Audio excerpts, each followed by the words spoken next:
Des sondes qui explorent des mondes éloignés, d'autres qui frôlent le Soleil, la découverte d'une sœur de la Terre. 2020 est l'année des exploits techniques et de la recherche de la vie extraterrestre.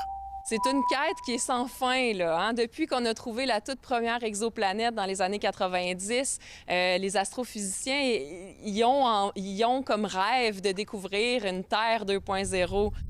À retenir la spectaculaire mission Osiris-Rex, qui a prélevé 400 grammes de sol sur un rocher situé à 300 millions de kilomètres de la Terre.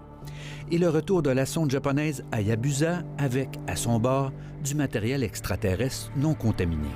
Il y a donc des tas de molécules ou des tas d'acides aminés qui pourraient résister à cette rentrée sur Terre et dans lesquels on va pouvoir avoir de l'information précieuse sur qu'est-ce qui a amené la vie sur une planète comme la Terre. Des chercheurs croient par ailleurs avoir trouvé une forme de vie primitive dans la haute atmosphère de Vénus, de la phosphine, une molécule associée à certaines bactéries sur Terre. Dans cette couche de nuages-là, en altitude, la température est à peu près comme sur Terre, la pression est à peu près comme sur Terre.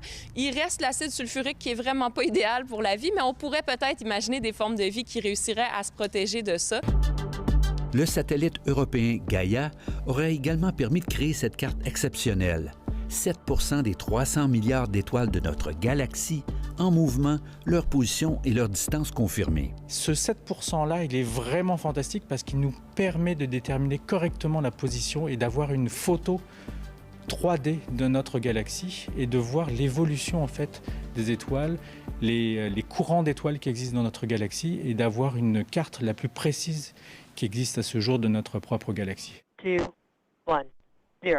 Ignition. Lift-off. Élégance, puissance, fiabilité, impossible de passer sous silence le retour des Américains dans l'espace avec SpaceX, la force montante dans le secteur spatial. Mais aussi celui de la Chine, la puissance économique hyperactive qui part maintenant à la conquête de la Lune.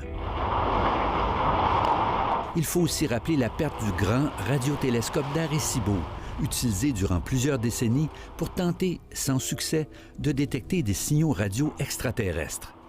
Mais ce n'était pas son unique tâche.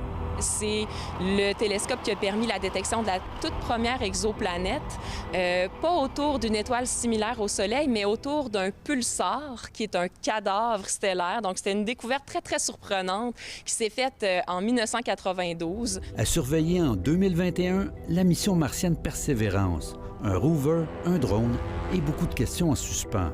Ça va être fondamental pour savoir si la vie a réellement existé sur Mars et essayer de comprendre ce qui s'est passé entre le moment où la vie existait et où elle a disparu. Ici Normand Grondin, Radio-Canada, Montréal.